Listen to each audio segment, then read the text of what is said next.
ஐந்தாம் வார்த்தை சகோதரி நான்சி பால். நான்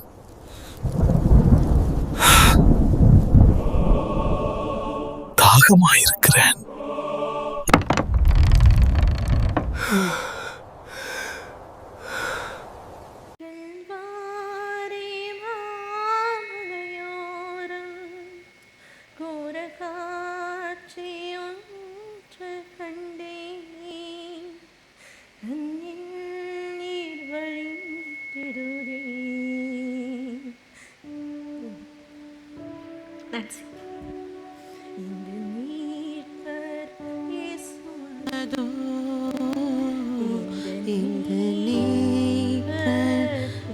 சுவதோ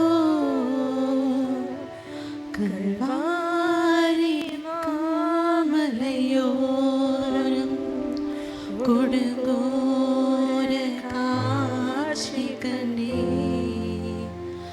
கண்ணில் நீர் வடிந்திடுதே இந்த மீட்பர் இயேசுவதோ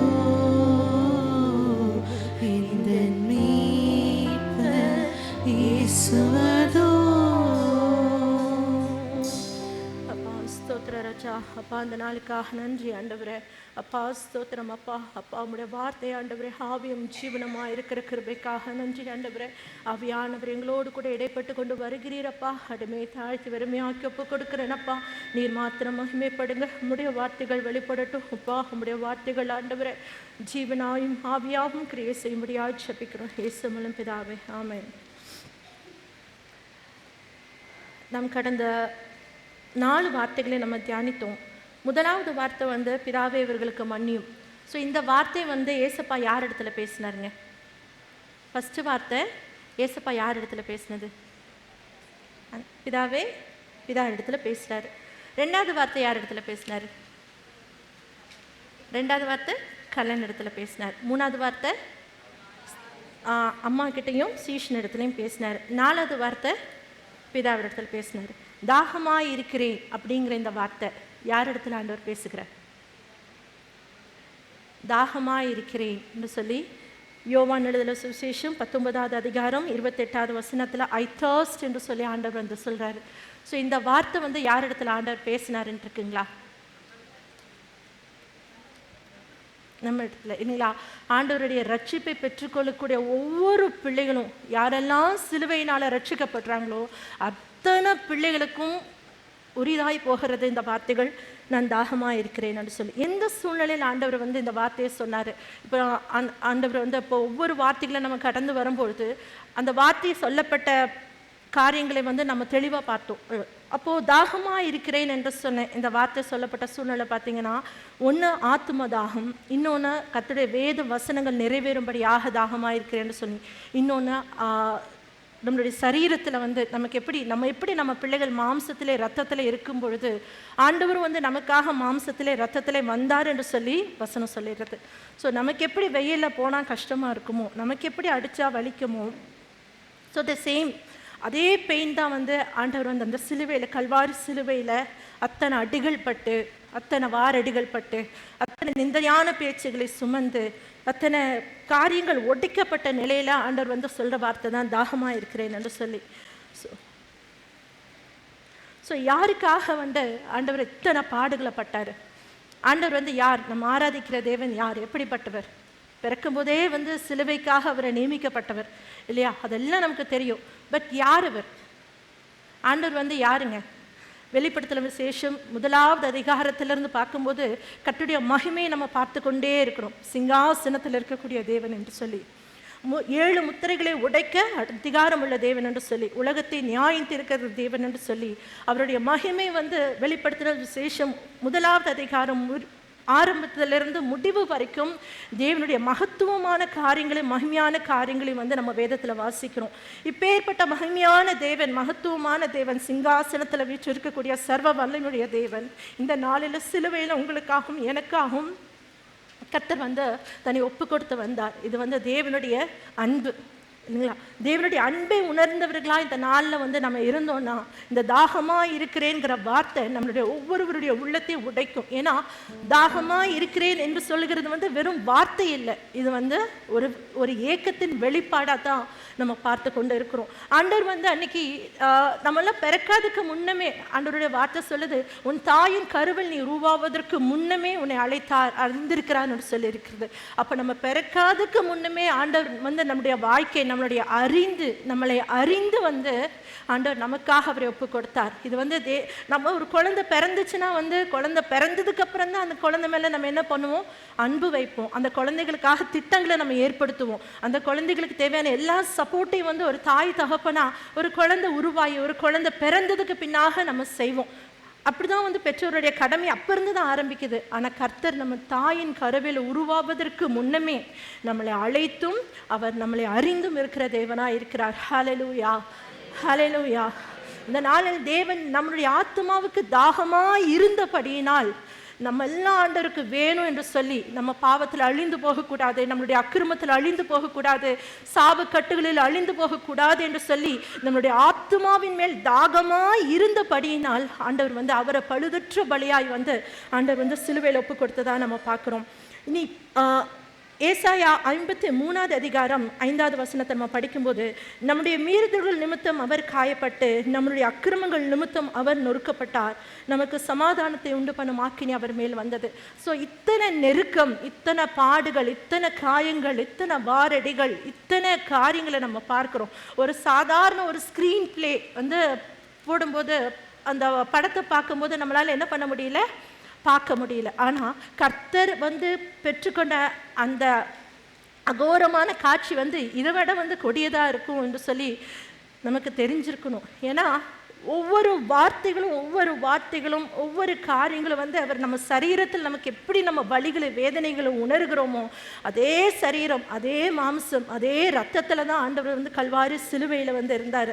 அவருடைய காயங்கள் வந்து நமக்கு விழ வேண்டிய அடிகள், நமக்கு உண்டாக வேண்டிய காயங்கள். ஆனால் ஒரு தகப்பன் வந்து எப்படியா என் பிள்ளை நல்லா இருக்கணும், ஸோ நான் வந்து எல்லா கஷ்டத்தையும் வாங்கிக்கிறேன், என் பிள்ளை என்னுடைய சந்ததி நல்லா இருக்கணும் என்று சொல்லி ஒரு தகப்பனும் தாயை நினைக்கிறத பார்க்கலும் அதிகமாய் தேவன் நம்ம அடிக்கப்பட்டு போகக்கூடாது, நமக்கு அந்த நிந்தனை வரக்கூடாது, நமக்கு அந்த காயங்கள் உண்டாகக்கூடாது, சத்ரு நம்ம செய்கிற பாவத்து நிமித்தம் நம்மை பீறி போடக்கூடாது என்று சொல்லி அவர் எல்லாவற்றையும் சிலுவையில் சுமந்த தேவனாய் இந்த நாளில் நமக்கு வெளிப்பட்டு கொண்டு இருக்கிறார். ஹல்லேலூயா, ஹல்லேலூயா. இதில் வந்து விசேஷமாக பார்த்தீங்கன்னா தாகமாக இருக்கிறேங்கிற சத்தம் இது வந்து எல்லா சுவிசேஷத்திலையும் எழுதப்படலை. ஆவியானவர் வந்து நம்மளோடு கூட இடைப்பட்டு கொண்டு வருகிறார். ஹல்லேலூயா, அப்பா ஸ்தோத்திரம். ஆண்டவர் வந்து எல்லா சுவிசேஷத்திலையும் இந்த தாகமாக இருக்கிறேங்கிற சத்தம் வெளிப்படலை. யோவான் எழுதின சுவிசேஷத்தில் மாத்திரம் அருமையான சிஸ்டர் கிரேஸ் சொன்னது போல எத்தனையோ கூட்டத்தில் வந்து அந்த நாளில் வந்து ஆண்டவர் சிலுவையில் அறியப்படுகிற வேளையில் அந்த கொல்கதா மலையில் வந்து ஒரு கூட்ட ஜனங்க வேடிக்கை பார்த்தாங்க, ஒரு கூட்ட ஜனங்க வந்து நிந்தித்தாங்க, ஒரு கூட்ட ஜனங்க வந்து பரிகாசம் பண்ணனாங்க, ஒரு கூட்ட ஜனங்க இவங்களால ஆண்டவனால பெற்றுக்கொண்ட நன்மைகளை பெற்ற ஜனங்கள் வந்து அவருக்கு விரோதமாக பேசினாங்க. ஆனால் ஆண்டவருடைய சமூகத்தில் அவருடைய பாதத்தில் காத்திருந்த ஒரு 4 பேர் வந்து நம்ம வேதத்தில் வாசிக்கிறோம். அது யோவான் 19வது அதிகாரம் 26 வசனத்தை வாசிக்கும் பொழுது, அப்பொழுது இயேசு தம்முடைய தாயும் அருகே நின்று தமக்கு அன்பாயிருந்த சீஷனையும் கண்டு தம்முடைய தாயை நோக்கிய ஸ்திரீயே அதோ உன் மகன் என்றாருன்னு சொல்லி. அப்போ தேவனுடைய பாதத்தில் இருந்தவங்க இந்த 4 பேர் தான். அப்போ யாரெல்லாம் வந்து இந்த நாளில் வந்து நம்ம ஏசப்பாவை எப்படி பார்க்குறோம், ஒரு கடவுளாக நம்ம பார்க்குறோன்னா நம்ம ஆண்டவரை விட்டு தூரம் நிற்கிறோம் அப்படின்னு தான் அர்த்தம். ஆண்டவர் எனக்காக மரிச்சாரு, என்னுடைய பாவத்திற்காக அடிக்கப்பட்டாரு, இவர் சிந்தின ரத்தம் அத்தனை நிமித்தம் தான் இன்னைக்கு நான் மீட்கப்பட்டிருக்கிறேங்கிற உணர்வோட அவருடைய பாதத்தில் நம்ம நிற்கும் பொழுது, அந்த நன்றியுள்ள இருதயத்தோடு அவருடைய பாதத்தில் நம்ம நிற்கும் போது மட்டும்தான் இந்த வார்த்தைகள் நம்மளுடைய செவிகளில் நம்மளுடைய இருதயத்தில் தொனிக்கும். தாகமாக இருக்கிறேன் என்று சொல்லி, தாகமாக இருக்கிறேன் என்று சொன்ன ஆண்டவருக்கு இந்த நாளில் நம்ம எதை கொடுக்க போகிறோம்? அன்னைக்கு வந்து போர்ச்சுகீயர்கள் பார்த்தீங்கன்னா இந்த காரியங்களை ஃபுல்லாக நீங்கள் படிச்சிருக்கும் போது தெரியும். ஆண்டவர் தாகமாக இருக்கிறேன்னு சொல்லும்போது போர்ச்சுகீயர் அங்கே இருக்கிறவங்க வந்து காடியை வந்து சோர் வைன் என்று சொல்லுவாங்க. அந்த காடியை வந்து ஈசோப்பின் கும்பினால் வந்து குச்சியினால் போட்டு ஆண்டவருக்கு கொடுத்ததை நம்ம பார்க்குறோம். இன்னைக்கு நமக்காக கல்வாரி சிலுவையில் நமக்காக நம்முடைய பாவங்கள், என்னுடைய பாவங்கள், என்னுடைய பாவங்களை தேவன் சுமந்தது நிமித்தம் இந்த நாளில் நான் நீதிமானாக்கப்பட்டு இந்த இடத்துல நான் நிற்கிறேன். ஒரு 20 வருஷத்துக்கு முன்னாடி, ஒரு 15 வருஷத்துக்கு முன்னாடி நீங்களும் நானும் இதே குட் ஃப்ரைடே சர்வீஸில் இவ்வளோ பயபக்தியாக இருந்தோமா, இந்த இடத்துல நம்ம இருந்தோமா அப்படின்னு நமக்கு தெரியாது. எங்கோ இருந்தோம், எவ்வளோ சாபமான சூழ்நிலையில் நம்ம இருந்தோம். ஆனால் கர்த்தர் நம்மளை ஒவ்வொருவரையும் கர்த்தர் தெரிந்தெடுத்து அவருடைய இரத்தத்தினால கழுவி இந்த இடத்துல நமக்கு ஒரு மீட்பை கொடுத்து நம்மளை எல்லாம் ஒரு பரிசுத்தமுள்ள பிள்ளைகளாக மாற்றும்படி அவரை ஒப்பு கொடுத்து நீதிமான்களாக்கப்பட்டவர்களாக இன்னைக்கு பரிசுத்த சபையில் ஆண்டவர் வச்சிருக்கிறாரு. ஹல்லேலூயா, ஹல்லேலூயா. ஸோ தாகமாக இருக்கிறேன் என்று சொல்கிற நம்முடைய நேசருடைய சத்தத்திற்கு நம்ம என்ன பதில் சொல்ல போகிறோம், நம்ம என்ன பதில் செய்ய போகிறோம்? தாகமாக இருக்கிறேங்கிறது சொல்கிறது வந்து நாட் ஜஸ்ட் அ வேர்ட். நான் சொன்னது போல் இது ஒரு வார்த்தை இல்லை நம்ம திருப்பி பதில் சொல்கிறதுக்கு. இது வந்து ஆண்டவருடைய ஏக்கம், ஆண்டவருடைய விருப்பம். தாகமாக இருக்கிறேன் என்று சொல்லி. ஸோ நம்ம இன்னைக்கு பார்க்குறது மாத்திரம் இல்லாமல் ஆண்டவர் ஊழியம் செஞ்ச நாட்களில் வந்து சமரியா ஸ்திரீ கிட்ட வந்து ஆண்டவர் வந்து தாகத்துக்கு தா என்று சொல்லியிருப்பார். யோவான் 4:6 பார்த்தீங்கன்னா, ஏசப்பா பிரயாணம் பண்ணி இளைப்படைந்தவராய் வந்து அந்த கிணற்று அருகே உட்கார்ந்தார் என்று சொல்லி வசனம் இருக்குது. அப்போ அந்த சமரியா ஸ்திரீட்ட ஆண்டவர் சொல்றாரு தாகத்துக்கு தா என்று சொல்லி சொல்லும்போது அந்த சமரியா ஸ்திரீக்கும் ஆண்டவருக்கும் ஒரு பெரிய கான்வர்சேஷன் போகுது. அப்போ சமரியா ஸ்திரீ சொல்கிறாங்க, நீங்கள் யூதராக இருக்கீங்க, நீங்கள் எப்படி வந்து என்னிடத்துல கேட்க முடியும் என்று சொல்லி சமரியா ஸ்திரீ சொல்லுவாங்க. அப்போ ஆண்டவர் ஒவ்வொரு காரியங்களை விளக்கி கொடுக்கும்போது அந்த சமரியா ஸ்திரீ வந்து ஆண்டவர் வந்து இன்னார் என்று அறியாது இருந்தபடினால் ஆண்டவர் எவ்வளோ சொன்னாலும் அவங்களுக்கு வந்து அந்த பாயிண்ட் ஆண்டவர் எப்படிப்பட்ட ஆண்டவர் தான் என்னோட பேசுகிறார் என்று சொல்லி அவங்களுக்கு ஒரு உணர்வு வராது. ஆனால் ஆண்டவர் தான் செய்த காரியங்களை வந்து இந்த சமரியா ஸ்திரீக்கு வெளிப்படுத்துகிற வேளையில் சமரியாவின் ஸ்திரீ கண்களுக்கு திறக்கப்பட்டவளா இவ சொல்லுவா, ஆண்டவரே நீர் வந்து ஒரு ப்ராஃபிட், ஒரு தீர்க்கதரிசி என்று சொல்லி நான் பார்க்கிறேன் என்று சொல்லி அதுக்கப்புறம் வந்து சமரியா ஸ்திரீ சொல்லுவாங்க, மேசியா வருவார் என்று அறிவேன், அவர் வரும்பொழுது எல்லாவற்றையும் நமக்கு கற்றுக் கொடுப்பார் என்று சொல்லி அவங்க சொல்லுகிறத பார்க்கணும். அப்போது சமரியாவில் வந்து ஒரு ஒரு ஒரு ஒரு கூட்டம் வந்து தேவனுடைய ரட்சிப்புக்காக ஏங்கி கொண்டிருந்த கர்த்தர் அறிந்தவராய் இருந்தபடியினால் தான் அந்த சமேரியாவுக்கு கடந்து போனாரு, அந்த இடத்துல இருந்தாரு, அந்த பிள்ளையிடத்துல தன்னுடைய காரியங்கள் எல்லாவற்றையும் வெளிப்படுத்துகிறத நம்ம பார்க்குறோம். ஆண்டவர் வந்து அந்த சமேரியா ஸ்திரீக்கு ஒரு பெரிய அற்புதம் செய்யலை, பெரிய அதிசய செயலை, எத்தனையோ மிராக்கிள்ஸ் வந்து நம்மளுடைய வேதத்தில் நம்ம பார்க்குறோம். அந்த இடத்துல வந்து அந்த ஸ்திரீக்கு ஒரு சுகமாகலை, ஒரு பலவீனம் நீங்கலை, எந்த ஒரு காரியம் இல்லை. மேசியா என்று சொல்லி அந்த வார்த்தையை அவர் வெளிப்படுத்தினார். அந்த மேசியாங்கிற சத்தத்தை அவர் கேட்ட உடனே அவங்க என்ன பண்ணுறாங்க, ஊருக்குள்ளே போய் அநேக பிள்ளைகளிடத்துல சொல்கிறாங்க, நான் செய்ததை அவர் எனக்கு சொன்னார் என்று சொல்லி. இந்த நேரத்தில் நம்ம சபையில் நம்ம ஒவ்வொருத்தரும் வந்து ஒரு அங்கமாக நம்ம இருக்கிறோம். கர்த்தர் நம்முடைய வாழ்க்கையில் நன்மை செய்யலையா? கர்த்தர் நம்முடைய வாழ்க்கையில் விடுதலை கொடுக்கலையா? கர்த்தர் நம்முடைய வாழ்க்கையில் சத்ருவின் போராட்டங்களிலிருந்து விடுவிக்கலையா? கடன் பிரச்சனையில் இருந்த நம்மை கர்த்தர் விடுதலையாக்கலையா? கைவிடப்பட்ட சூழ்நிலையில் இருந்தோமே, சிறுமைப்பட்டு போய் இருந்தோமே, ஒருவரும் உதவி செய்ய முடியாத நேரத்தில் நம்ம பார்க்குற பிள்ளைகள் கூட அநேக காரியங்கள் வந்து உபத்திரவமான நேரத்தில் நம்ம இருக்கும்போது நம்மளை விசாரிக்க மாட்டாங்க. ஏன்னா விசாரிச்சா ஒரு ஹெல்ப் பண்ண வேண்டிய சூழ்நிலை வந்துருமோ, விசாரிச்சா நமக்கு உதவி செய்ய வேண்டிய ஒரு கட்டாயமான சூழ்நிலை வந்துருமோன்னு சொல்லி உபத்திரவப்படுகிற நேரங்களில் நம்மளை கடந்து போன பிள்ளைகளும் இருக்காங்க. ஆனால் கர்த்தர் ஒரு நாள் நம்மளை கடந்து போல இல்லைங்களா? நம்மளுடைய அக்கினியில் நடந்தாலும் சரி, தண்ணியில் நடந்தாலும் சரி, அக்கினி சூளையாக இருந்தாலும் சரி, என்ன பிரச்சனையாக இருந்தாலும் நம்மளை கர்த்தர் கைவிட்டாருங்களா? ஒருத்தர் சொல்ல முடியுமா, என்னுடைய கஷ்ட காலத்தில் என் தேவன் என்னோடு கூட வரலை, என் கஷ்ட காலத்தில் தேவன் என்னை கை தூக்கி விடலைன்னு சொல்லி ஒருத்தர் சொல்ல முடியுமா? இல்லைங்க.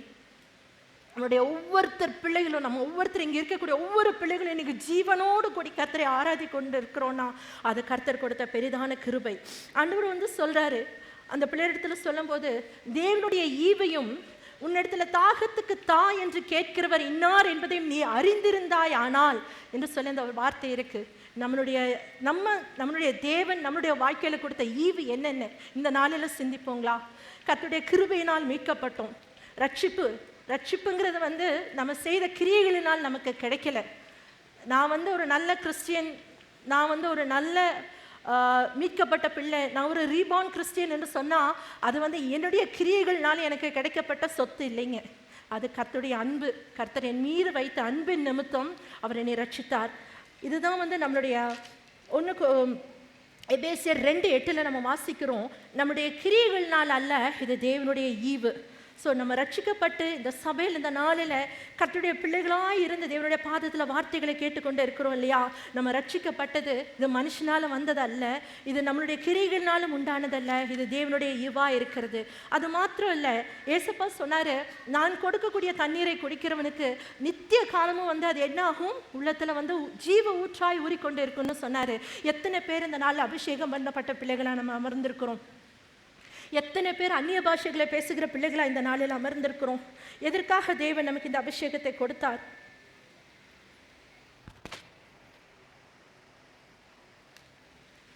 தேவன் கொடுத்த ரட்சிப்பு வெளியேற பெற்றது.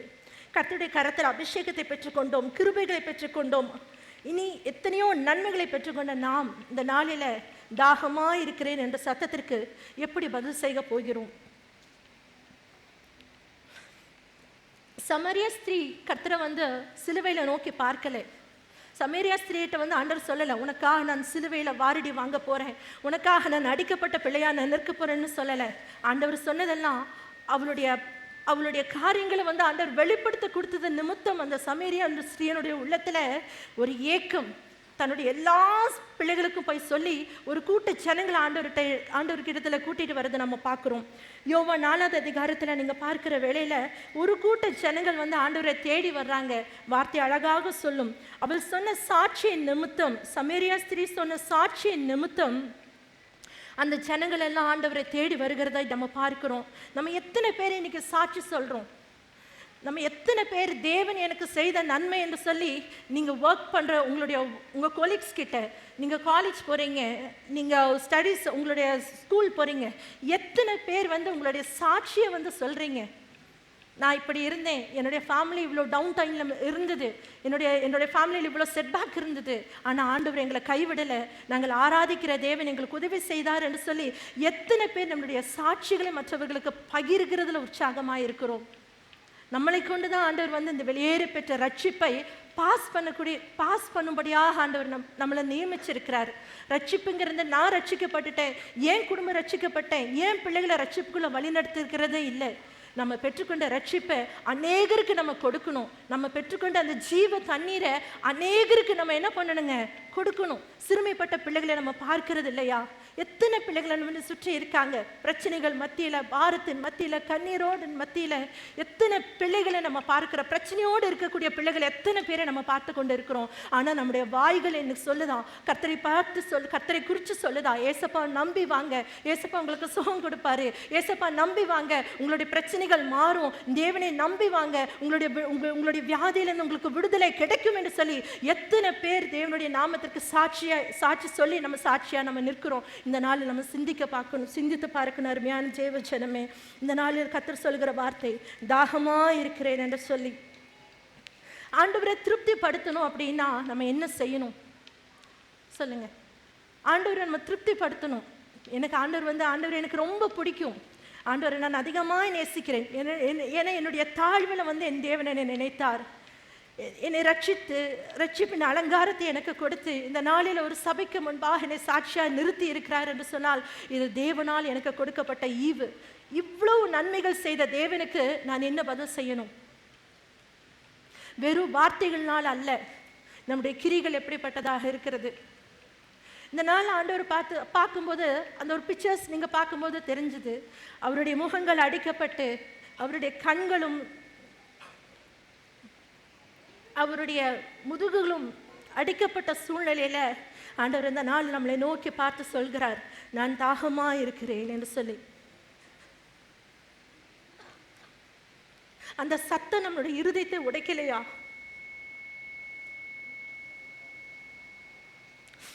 இழைப்படைந்த நேரத்தில் ஒரு சமாரிய ஸ்திரீ வந்து ஆண்டவருடைய தாகத்துக்காக ஒரு கூட்ட ஆத்மாவை ஆயத்தப்படுத்தினாங்க. ஆனால் இன்னைக்கு கல்வாரி சிலுவையில் உங்களுக்காகவும் எனக்காகவும் அடிக்கப்பட்ட தேவனாய் அவருடைய காயங்களோடு அந்த ரத்தம் கலந்த கண்களோடு நம்மளை பார்த்து தேவனுடைய சத்தம் தாகமாயிருக்கிறேன் என்று சொல்லி.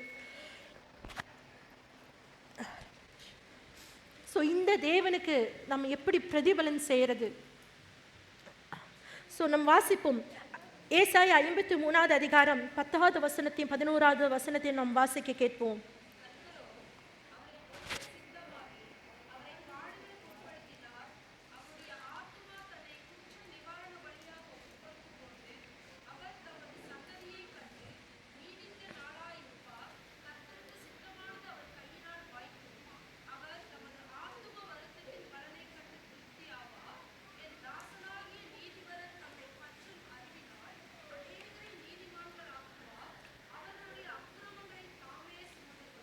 ஆமென். ஸோ 10வது வசனத்தை நம்ம வாசிக்கும் பொழுது, அவர் தம்மை ஒப்பு கொடுக்கும் போது தமது சந்ததியை கண்டு நீடித்த நாளாய் இருப்பார் என்று சொல்லி, அதே மாதிரி 11வது வசனத்தில் நாம் வாசிக்கும் பொழுது தமது ஆத்தும வருத்தத்தின் பலனை கண்டு திருப்தி ஆவார் என்று சொல்லி. ஸோ ஆண்டவருடைய ஆத்துமா வருத்தப்பட்டது உண்மைதான், சிலுவையில் வதைக்கப்பட்டது உண்மைதான், நமக்காக ரத்தம் சிந்தப்பட்டது உண்மைதான். ஆனால் ஆண்டவர் வந்து நம்மளையும் நம்மளுடைய சந்ததியும் ஆண்டவர் பார்க்கிற வேளையில் அது அவர் திருப்தி அதாவது அவருடைய தாகத்தை வந்து தீர்த்த ஒரு சூழ்நிலையில் ஒரு திருப்தி அடைவார் என்று சொல்லி, திருப்தி ஆவார் என்று சொல்லி வசனத்தில் நம்ம பார்க்கிறோம். இந்த நாளில் நம்ம மாத்திரம் நம்முடைய தேவனுக்கு நன்றி செலுத்தும்படி நம்ம வந்திருக்கிறோம். இது அல்ல, நம்ம மாத்திரம் அல்ல, நம்மளுடைய பிள்ளைகள், நம்மளுடைய குடும்பங்கள், இன்னும் நம்ம இனி அநேகரை ஆதாயப்படுத்தி இந்த தேவனுடைய பாதத்தில், ஒரு யோவான் எப்படி கர்த்தருடைய பாதத்தில் காத்திருந்தான், அவரை குறித்து சொல்லும்போது அவரை அதிகமாய் நேசித்த சீஷன் என்று சொல்லுவாங்க. யோவான் வந்து ஆண்டவருடைய மார்பில் சாய்ந்து கொண்டு இருந்த சீஷன் என்று சொல்லுவாங்க. இந்த நாளில் நாம் தேவனை அதிகமாய் நேசிக்கிறபடினால் தான் ஆண்டவர் இந்த சத்தத்தை நம்முடைய இருதயங்களில் தொனிக்க பண்ணுகிறார், தாகமாக இருக்கிறேன் என்று சொல்லி. அதனால் நம்ம வரக்கூடிய நாட்களில் நம்ம எங்கெங்கே போகிறோமோ எல்லா இடத்துலையும் நமக்கு வந்து கர்த்தருடைய வசனம் சொல்லுகிறது, சமயம் வாய்த்தாலும் வாய்க்கா விட்டாலும் சுவிசேஷத்தை நம்ம வந்து கர்த்தருடைய வார்த்தையும் சொல்லுகிறது நம்மேல் விழுந்த கடமையாக இருக்கிறது. அதனால் வாலிப பிள்ளைகள், சிறு பிள்ளைகள், நீங்கள் ஒர்க் போனாலும் சரி, எல்லா பிள்ளைகளும் நீ வரக்கூடிய நாட்களில் நமக்காக அடிக்கப்பட்ட தேவனுக்கு ஆத்தும ஆதாயம் செய்யும்படியாக தேவன் இந்த நாளில் நம்மை அழைக்கிறார். அதே போல் சமரிய ஸ்திரீ வந்து அநேக கூட்டத்தை கூட்டிகிட்டு வந்தாங்க இல்லையா, அந்த பிள்ளைகள் எல்லாரும் சொன்ன வார்த்தை யோவான் 4:42 படிக்கும் பொழுது, அவர் மெய்யாய் கிறிஸ்துவாகிய உலக ரட்சகர் என்று அறிந்து விசுவாசிக்கிறோம் என்றார்கள் என்று சொல்லி நம்ம பார்க்கிறோம். ஸோ யோவான் வந்து படிக்கும் பொழுது ஃபஸ்ட்டு ஸ்டார்ட் பண்ணும்போது சமேரியா ஸ்திரீயில் நம்ம ஸ்டார்ட் பண்ணுறோம். அதுக்கப்புறம் பார்த்தீங்கன்னா தாகமாக இருந்த தேவனுக்கு ஒரு கூட்ட ஜனங்கள் வந்து அந்த ஜனங்களுடைய வாயில் ஆண்டவர் கேட்கிற வார்த்தை உலக ரட்சகர் என்று சொல்லி. ஸோ ஒவ்வொரு நாளும் ஒவ்வொரு வருஷமும் பார்த்தீங்கன்னா ஒவ்வொரு குட் ஃப்ரைடே அன்னைக்கு நம்ம எதை சொல்லி நம்ம ஆராதிக்கிறோன்னா, என்னை ரட்சிக்க வந்த தேவன் அல்ல, இந்த உலகத்தையே ரட்சிக்க வந்த தேவன் என்று சொல்லி அவருக்கு உலக ரட்சகர் என்று சொல்லி அவர் அந்த நாமத்தை நம்ம கொடுத்து நம்ம ஆராதிக்கிறோம். ஆனால் அந்த ரட்சிப்பு எப்படி வரும்? அந்த ரட்சிப்பு புற ஜாதியான பிள்ளைகளுக்கும் மற்றவர்களுக்கு எப்படி வரும்? நம்ம எப்படி ரட்சிக்கப்பட்டோம்? யாரோ ஒருவர் நமக்காக செய்த ஜெபங்கள், யாரோ ஒருவர் நம்மை தேடி வந்து சொன்ன வசனங்கள், யாரோ ஒருவர் கிறிஸ்துவுக்குள்ளாக நம்மளை வழிநடத்தினபடினால்தான் இன்னைக்கு நீங்களும் நானும் ரட்சிக்கப்பட்ட பிள்ளைகளாக இந்த இடத்துல இருக்கிறோம். ஸோ நம்ம என்ன செஞ்சுட்ருக்கோம்? நம்ம எத்தனை பிள்ளைகளை வழிநடத்த நம்ம ஆயத்தமாக இருக்கிறோம்? நம்ம அந்த பிள்ளைகளுக்காக நம்ம முதலாவது தேவனுடைய சமூகத்தில் ஜெபிக்கும் பொழுது வழிவாசல்களை திறந்து கொடுக்க தேவன் அவர் வல்லவராக இருக்கிறார். யோவான் 17வது அதிகாரம் 20வது வசனத்தை வாசிக்கும் பொழுது நம்ம அறிந்து கொள்ளலாம். யோவான் 17:20,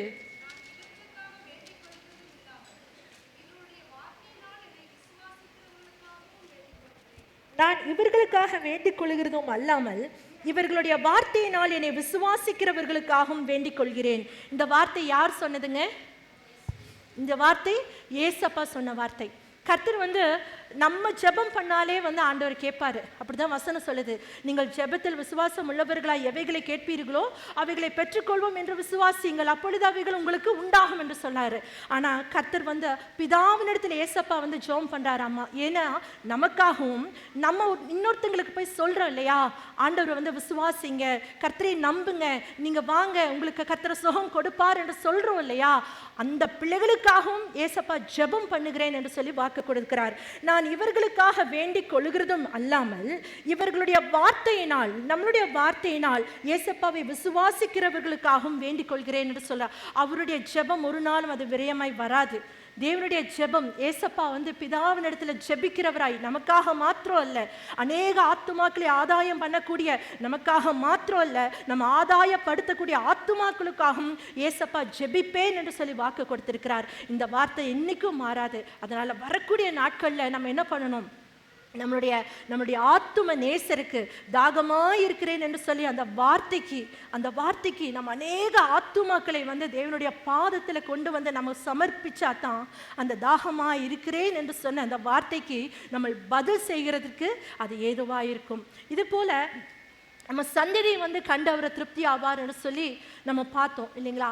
இந்த காலத்தில் வந்து பேரண்ட்ஸ், அந்த காலத்தில் வந்து பார்த்தீங்கன்னா பேரண்ட்ஸ் என்ன சொன்னாலும் குழந்தைகள் வந்து கீழ்ப்படிவாங்க. இந்த காலத்திலும் கீழ்ப்படிவாங்க. பட் இந்த காலத்தில் வந்து அறிவு வளர்ந்தது நிமித்தம் எது கம்மியாயிடுச்சுங்க? கீழ்ப்படிதல், அன்பு, இதெல்லாம் கம்மியாகலாம். ஆனால் நம்மளுடைய பிள்ளைகளை வந்து கர்த்தர் வந்து அப்படி விடவே மாட்டார். நம்மளுடைய உலக பிரகாரமான காரியங்கள் பார்த்திங்கன்னா நேச்சர் வைஸ் வந்து ஆண்டவர் நிறைய விஷயங்களை வந்து நமக்கு சொல்லி கொடுப்பார். அதில் வந்து எனக்கு ரொம்ப இன்ஸ்பயர் ஆன ஒரு விஷயம் வந்து சால்மன் ஃபிஷ் என்று சொல்லி, அதோட மைக்ரேஷன் பற்றி பார்த்தோன்னா, இந்த சால்மன் ஃபிஷ் அப்படிங்கிறது வந்து ஒரு ஃப்ரெஷ் வாட்டரில் வந்து முட்டையிட்டு அதிலிருந்து அது குஞ்சு வந்து குட்டி மீனாக வந்து அந்த ஃப்ரெஷ் வாட்டரில் வளருங்களாமா. ஒரு குறிப்பிட்ட நாட்கள் கழித்து இந்த சால்மன் ஃபிஷ் வந்து ஒரு stages, 3rd stage 4th stage அப்படின்னு போகும்போது இந்த சால்மன் ஃபிஷ் வந்து கடலை நோக்கி, சால்ட் வாட்டர் நோக்கி வந்து போய் பிரயாணப்பட்டு இந்த சால்ட் வாட்டரில், அதாவது கடலுக்கு போய், பெசிபிக் சால்மன் என்று சொல்லுவாங்க. ஸோ இந்த பெசிபிக் அந்த ஓஷன்ஸ் சால்ட் வாட்டரில் போயிட்டு இந்த சால்மன் ஃபிஷ் பார்த்திங்கன்னா அது கிட்டத்தட்ட ஒரு 5 வருடங்கள் 6 வருடங்கள் கிட்ட வந்து அது வாழுமாமா. ஸோ அதோட பாடியில் வந்து ஒரு பயாலஜிக்கல் கிளாக் இருக்குமாமா. ஸோ அந்த சால்மன் ஃபிஷ்ஷோட பயாலஜிக்கல் கிளாக் வந்து அந்த பாடியில் வந்து ஒரு இன்ட்ரூஷன் கொடுக்குமாமா.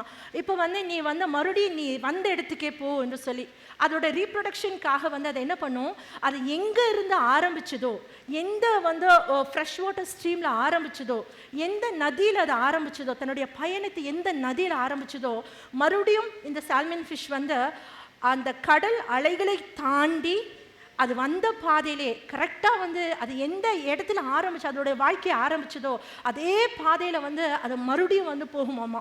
ஸோ இது வந்து நம்ம நிறைய வீடியோஸ் பார்த்துருப்போம். அதாவது மீன் வந்து அந்த போயிட்டுருக்க கரண்ட்டுக்கு ஆப்போசிட்டில் நீந்தி வர்றதும், அதை நீந்தி மேலே வரும்போது அதை வழியில் வந்து கரடிகள் பிடிச்சி சாப்பிட்றதும் நிறைய வீடியோஸ் வந்து நாங்களும் பார்த்துருப்போம். அதுதான் வந்து அந்த சால்மன் ஃபிஷ்ஷோட மைக்ரேஷன். ஸோ கிறிஸ்தவர்களாகி இருக்கிற நம்ம ஒவ்வொருவரும், நம்ம ரீபார்ன் கிறிஸ்டியன்ஸ் என்று சொல்லப்படுகிற ஒவ்வொரு பிள்ளைகளும் நம்ம ஆரம்பித்த துவக்கம், நம்முடைய லைஃப் ஒரு உண்மையுள்ள கிறிஸ்துவ பிள்ளைகளாய் ஆரம்பித்த துவக்கம் கல்வாரி சிலுவையினுடைய பாதத்தில் தான். தேவனுடைய சிலுவை பாடுகளை உணர்ந்து, அவருடைய சிலுவை அன்பை உணர்ந்து தான் ஒவ்வொரு கிறிஸ்டியன்ஸும் வந்து நம்முடைய வாழ்க்கையை நம்ம துவங்குறோம். இன்னைக்கு அது எப்படி அந்த சால்மன் ஃபிஷ் கடலுக்குள்ளே போய் வந்து வாழ கற்றுக்கிறது போல் நம்மளும் வந்து ஆண்டவரை விட்டு நிறைய காரியங்கள் தூரமாக போயிருக்கலாம். அந்த சால்ட் வாட்டரில் அது வந்து எப்படி தன்னை அடாப்ட் பண்ணி வாழுமோ அதே போல் நம்ம உலகத்துக்குள்ளாக இந்த நாளில் நம்ம இருக்கலாம்.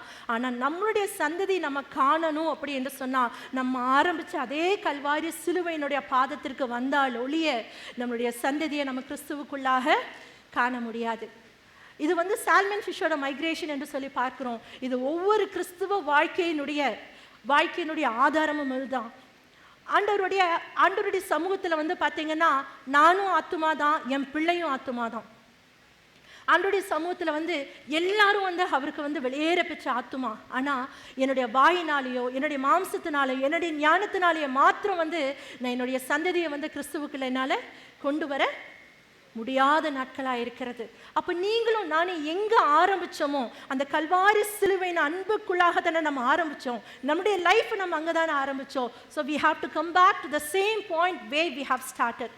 அந்த இடத்துல நம்ம மறுபடியும் வந்து ஆண்டவருடைய பாதத்தில் விழுந்து நம்ம ஜெபிக்கிற வேளையில் கர்த்தர் நம்மளுடைய ஆத்மாவையும் காண்பார், நம்மளுடைய சந்ததிகளையும் காண்பார். நம்ம ஆத்மா ஆதாயம் செய்ய போகிறோம் பார்த்தீங்களா, அந்த பிள்ளைகளுடைய சந்ததியும் கர்த்தர் வந்து அவருடைய பாதத்தில் சேர்த்து கொண்டு ஆசீர்வதிக்க அவர் வல்லமையுடையவராக இருக்கிறார். ஆனால் அந்த சால்மன் ஃபிஷ்ஷோட மைக்ரேஷன் நம்ம ஈஸியாக சொல்லிட்டோம். இது வந்து அவ்வளோ ஈஸியான ஒரு விஷயம் இல்லை. ஏன்னா கடல் அலைகள் ஒரு பக்கம் போகும், இது வந்து எதிர்நீச்சல் என்று சொல்லுவாங்க இல்லையா, ஸ்ட்ரீம் ஒரு பக்கம் போகும். ஆனால் இது வந்து எதிர்நீச்சல் போட்டு தான் வந்து அது எங்கே துவங்குச்சோ அந்த இடத்துக்கு அது வரணும். ஸோ அந்த எதிர்நீச்சல் போட்டு வர வேலையில் அதோடைய வில் பவரும் அதோடைய டிட்டர்மினேஷனும் ரொம்ப ஸ்ட்ராங்காக இருக்கிறதுனால தான் அது கடைசியில் அந்த இடத்துக்கு வர முடியும். அந்த எதிர்நீச்சல் போட்டு வருகிற வேலையில் வந்து நிறைய விஷயங்கள் வந்து அது வந்து கரடி இருக்கும், அதை சாப்பிடக்கூடிய அநேக காரியங்கள் இருந்தாலும் அது கடைசியில் அதோட ஹோல் வில் பவர் யூஸ் பண்ணி அந்த இடத்துல வந்து மறுபடியும் அது குஞ்சு முட்டை வச்சு அதை அடுத்த சந்ததியை வந்து அந்த சால்மன் ஃபிஷ் காணுமாமா. ஆனால் இன்னைக்கு நம்மளுடைய தேவன் நம்மளை கைவிடுகிற தேவன் அல்ல.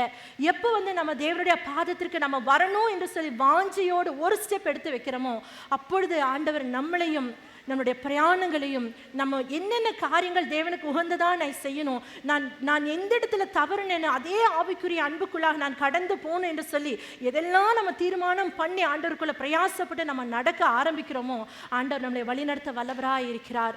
ஆண்டவர் நம்மளை வழிநடத்த வல்லவராய் இருக்கிறார். அவர் நம்மளை கைவிட மாட்டார்.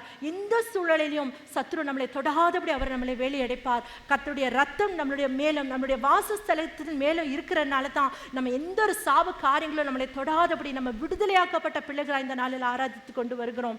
தேவன் நமக்காக சிந்தப்பட்ட ரத்தம், நமக்காக அவர் கொடுத்த அவருடைய சரீரம் இந்த நாளில் அது விருதாவாய் போகவே கூடாது. கர்த்தர் சொல்லுகிறார், தாகமாய் இருக்கிறேன் என்று சொல்லுகிறார். நம்ம ஒவ்வொருவரும் நம்ம அர்ப்பணிக்கப்பட்ட பிள்ளைகளாக நம்மளுடைய ஆவியானவர் நமக்கு உண்டு. கர்த்தர் கொடுத்த வேத வசனம் நமக்கு உண்டு. நம்மளுடைய ஆவியானவருடைய துணை கொண்டு கர்த்தருடைய வேத வசனத்தை பிடித்து கொண்டு நம்ம எல்லாரும் முன்னேறி சென்று நம்முடைய சந்ததியும் நம்ம ஆதாயம் பண்ண வேண்டிய பிள்ளைகளையும் தேவ சமூகத்தில் நிறுத்த நம் இந்த நாளில் நம்ம தேவனுடைய சமூகத்தில் ஒப்புவிப்போம். கண்களை மூடி நாம் செபிப்போம். ஆண்டவரே ஸ்தோத்திரம் அப்பா, அந்த நாளுக்காக நன்றி ஆண்டவரே. அப்பா தாகமாக இருக்கிறேன் என்று சொல்லியிருக்கிற இந்த சத்தம் ஆண்டவரே அப்பா ஒரு மதர் தெரசாவை ராஜா உருவாக்கியதே ராஜா ஆண்டவரே. அப்பா ஸ்தோத்திரம் அப்பா, அவங்களுடைய மிஷன்ஸ் ஆஃப் சேரிட்டியை தகப்பனே அப்பா ஸ்தோத்திரம் அநேக பிள்ளைகளை தகப்பனே மண்டை கிட்டி சேர்த்ததே ஏசப்பா. அதே போல தகப்பனே தாகமாக இருக்கிறேன் என்று சொல்லி அப்பா உம்முடைய சத்தத்திற்கு ராஜா எங்களையும் ஆண்டவரே எங்கள் பிள்ளைகளையும் ஆண்டவரே அப்பா ஸ்தோத்திரம் உம்முடைய சமூகத்தை நாங்கள் கொண்டு வர போகிற தகப்பனே பிள்ளைகளை நாங்கள் ஒப்பு கொடுத்து நாங்கள் ஜெபிக்கிறோம் ராஜா. ஆண்டவரே அப்பா ஸ்தோத்திரம் அப்பா, ஆண்டவரே நீர் செய்த காரியங்களுக்கு ராஜா ஆண்டவரே அப்பா ஸ்தோத்திரம் அப்பா, இதெல்லாம் ஒன்றுமே இல்லப்பா. நீர் எங்களுக்காக சிந்தன ரத்தம் ஆண்டவரே, நீர் எங்களுக்காக பட்ட பாடுகள் ஆண்டவரே அப்பா. உண்மை எல்லாமல் ஆண்டவரே வேற நாங்கள் யாரை நேசிப்போம் ஆண்டவரே, உண்மையே நாங்கள் நேசிக்கிறோம் ஆண்டவரே. எங்களை முற்றிலுமாக என்னுடைய பாதத்தில் ஒப்பு கொடுக்கிறோம் ஆண்டவரே. நீர் எங்களை ஆளுகை செய்து நடத்துங்கப்பா. நேசிக்கிற இயேசு கிறிஸ்து மூலம் ஜெபிக்கிறோம் நல்ல பிதாவே, ஆமென்.